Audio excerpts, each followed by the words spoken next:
राधे राधे, जय श्री कृष्णा। मैं सीमा सिंह बड़ों को चरण स्पर्श, छोटों को प्यार और बराबर वालों को तहे दिल से नमस्कार करती हूँ। आज हम आखा तीज की एक प्राचीन कहानी सुनेंगे। आज मैं आपके लिए एक नई कहानी लेकर आई हूँ। कहानी सुनने से पहले आपसे एक करुण रिक्वेस्ट है कि अगर आपको ये कहानी अच्छी लगे तो इसे ज़्यादा से ज़्यादा लाइक करें, अपने दोस्तों और रिश्तेदारों में शेयर करें ताकि उन्हें भी आखा तीज की एक नई कहानी सुनने का पुण्यफल प्राप्त हो। और हमेशा की तरह अगर अभी तक आपने मेरे चैनल को सब्सक्राइब नहीं किया है तो कृपया मेरे चैनल को सब्सक्राइब करें ताकि मेरा आगे आने वाला वीडियो सबसे पहले आपको मिले। धन्यवाद। आइए अब हम आखा तीज की एक नई कहानी सुनते हैं। काशी में एक बहुत छोटा सा गांव था। उस गांव में एक बद्री लाल जी पंडित अपनी पत्नी, माँ व 3 बेटियों के साथ रहता था। वह ब्राह्मण हर साल आखा तीज के दिन गंगा स्नान करता, व्रत करता और पूजा पाठ किया करता था। वह ब्राह्मण जानता था कि आखा तीज के दिन किया गया व्रत, पूजा पाठ हमेशा अक्षय फल होकर ही देगा, कभी यह व्यर्थ नहीं जाएगा। वह ब्राह्मण वेद शास्त्र का ज्ञाता था। वह अपने यजमानों के यहाँ पूजा पाठ, यज्ञ हवन का काम करता था। बदले में जो मिलता था उसी से उनका गुजारा चलता था। तब उसकी पत्नी कहती थी कि सुनो जी, हमारी 3 बेटियां हैं, इनके विवाह के लिए भी हमें धन जमा करना होगा।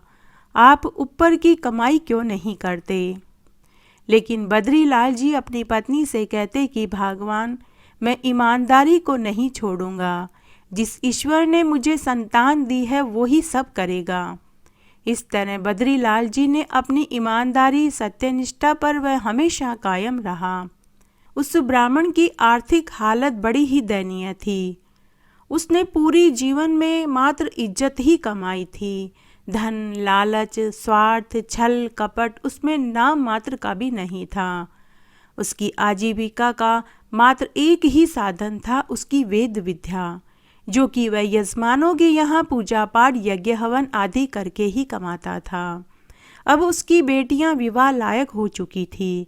घर में बीमार बुढ़ी माँ और उसकी पत्नी, जो कि आए दिन अपने पति को ताने दिया करती थी कि मैं न कहती थी कि धन कमाओ, अब बेटियों की शादी में हम धन कहाँ से लाएंगे?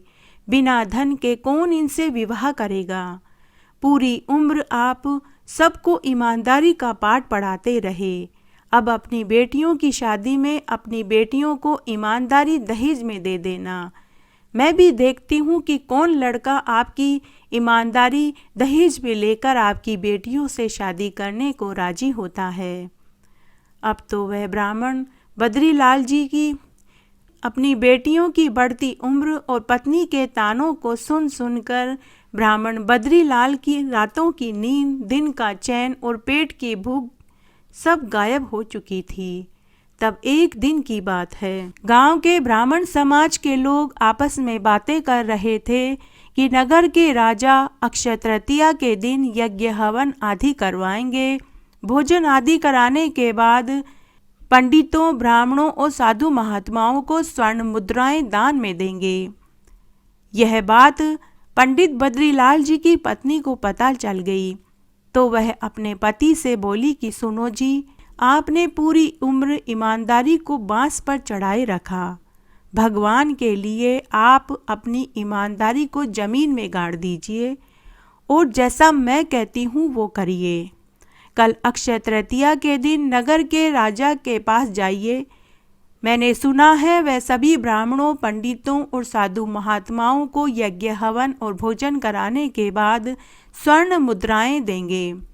आप अपनी इन 3 जवान बेटियों के खातिर ही जाइए और दान में मिली स्वर्ण मुद्राएं लेकर आइए ताकि हम अपनी बेटियों के हाथ पीले कर सकें। अगर इस बार आपने मेरा कहना नहीं माना तो मैं अपनी 3 बेटियों के साथ कुएं में कूदकर अपनी जान दे दूंगी।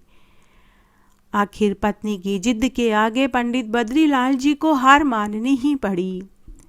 पूरी उम्र ईमानदारी से कमाने वाले पंडित बद्रीलाल जी अक्षय तृतीया के दिन बेमन से तैयार होकर नगर के राजा के महल में पहुंच गए। जब ब्राह्मण समाज के लोगों ने पंडित बद्रीलाल जी को भी दान की पंक्ति में खड़ा देखा तो सब तरह तरह की बातें करने लगे। कोई कह रहा था कि लो अपनी ईमानदारी को फेंक कर आज तो पंडित जी भी दान लेने आ गए। कोई कह रहा था कि आज इनकी ईमानदारी कहाँ चली गई। कोई कह रहा था अरे भाई, अपनी 3 जवान कुंवारी बेटियों के खातिर यह बेचारा भी आज आखिर दान लेने के लिए आ ही गया। कई लोग बद्रीलाल जी के ऊपर हंस रहे थे तो कई लोग उन्हें ताना मार रहे थे। बेचारे बद्रीलाल जी के कदम उठ ही नहीं रहे थे, जैसे कोई उन्हें पीछे से धक्का लगा रहा हो। वे इस तरह से आगे बढ़ रहे थे। इस तरह जब सभी ब्राह्मण, पंडित, महात्मा दान लेकर चले गए तो अंत में बद्रीलाल जी बचे। राजा ने पंडित बद्रीलाल जी को प्रणाम किया और उन्हें भी सोने के मोरों की थैली देने लगे। तो पंडित बद्रीलाल जी राजा से बोले कि महाराज ठहरिए, आप ये सोने की मोरों की थैली मेरे हाथ में तभी रखना जब आपको ज्ञात हो कि आपने यह धन सत्य और ईमानदारी से कमाया है, अन्यथा ये सोने के मोरों की थैली मेरे हाथ में मत रखना। हे महाराज, मेरे इन हाथों ने हमेशा ईमानदारी का पैसा लिया है। हे राजन, अगर आप मुझे दान देना चाहते हैं तो जो आपने ईमानदारी से कमाया हो केवल वही दान मुझे दीजिए। तब राजा थोड़ी देर सोच में पड़ गया। राजा मनी मन सोचने लगा कि आज मैंने यज्ञ हवन करवाया, पंडितों महात्माओं को मैंने सोने की मोरें दान में दी। अब अगर यह ब्राह्मण खाली झोली यहाँ से चला गया तो मेरा सारा किया हुआ व्यर्थ चला जाएगा। तब राजा ने पंडित बद्रीलाल जी से कहा कि हे ब्राह्मण देव, आप थोड़ी देर के लिए यहाँ विश्राम करें। मैं आपके लिए ईमानदारी से कमाई चीज आपको दान में देने के लिए महल में से लेकर आता हूँ। तब राजा महल में अंदर अपनी पत्नी के पास गए और अपनी पत्नी को पूरी बात बताई। रानी बड़ी समझदार थी। उसने कहा कि महाराज, पूरे महल में हमने अगर कोई चीज़ ईमानदारी से कमाई है तो एक तो यह तुलसी का पौधा है जो कि आप और मैंने दोनों ने मिलकर इस पौधे को लगाया और रोज़ हम इस पौधे को जल से सींचते हैं और रोज़ सुबह शाम दियाबाती करते हैं। और दूसरी, राजा जी, आपको याद होगा कि एक बार आपने और मैंने अपने खेत में थोड़ी देर तक के लिए हल चलाया था।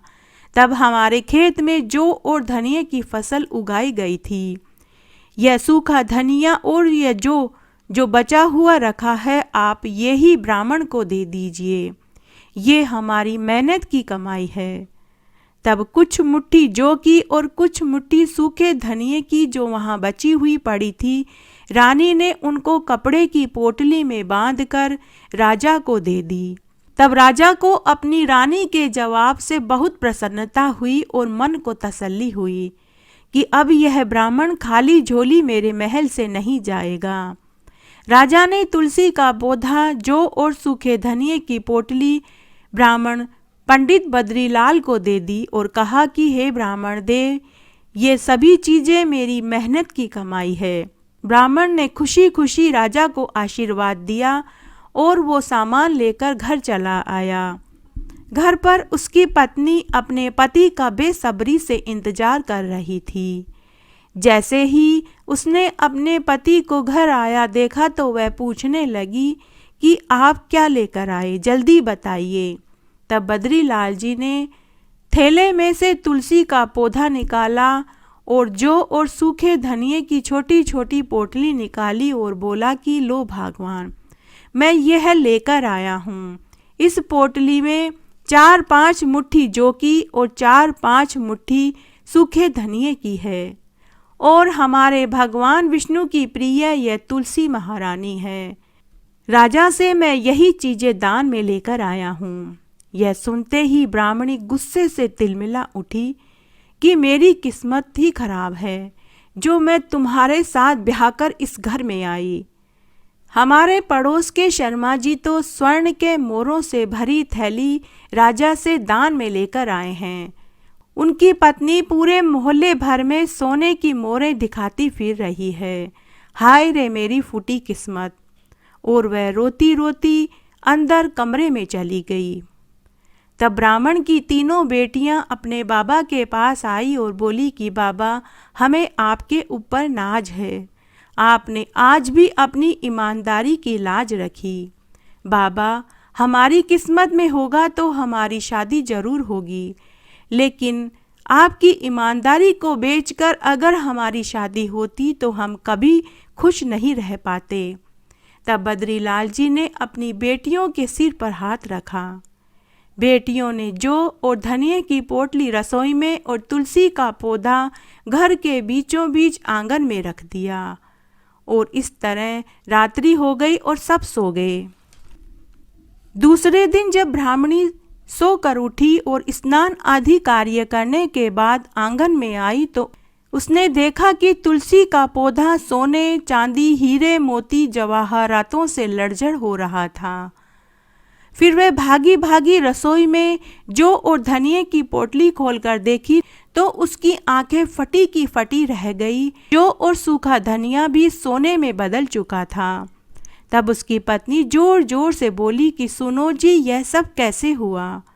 तब तक बद्रीलाल जी और उसकी तीनों बेटियां और बूढ़ी माँ भी आंगन में आ गई।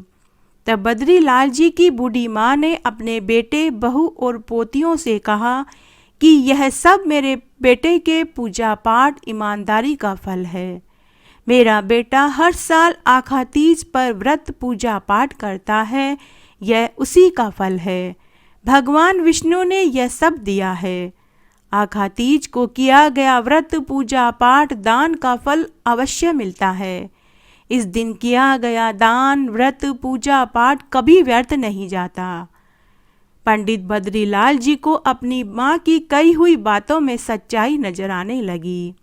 जब यह बात पूरे गांव व राजा के कानों तक पहुंची तो सबको आखा तीज की महिमा का पता चला। तब राजा ने पूरी नगरी में ये ढिंडोरा पिटवा दिया कि सभी आखा तीज का व्रत करें, दान पुण्य पूजा पाठ करें, क्योंकि इसका फल अक्षय मिलता है। तब पंडित बद्रीलाल जी की पत्नी भी अपने पति से माफ़ी मांगने लगी। तो हे विष्णु भगवान, जैसा आखा तीज का फल आपने पंडित बद्रीलाल जी को दिया वैसा सबको देना। कहानी पढ़ने वाले, सुनने वाले और हुक्कारा भरने वाले सबको पुण्य फल देना।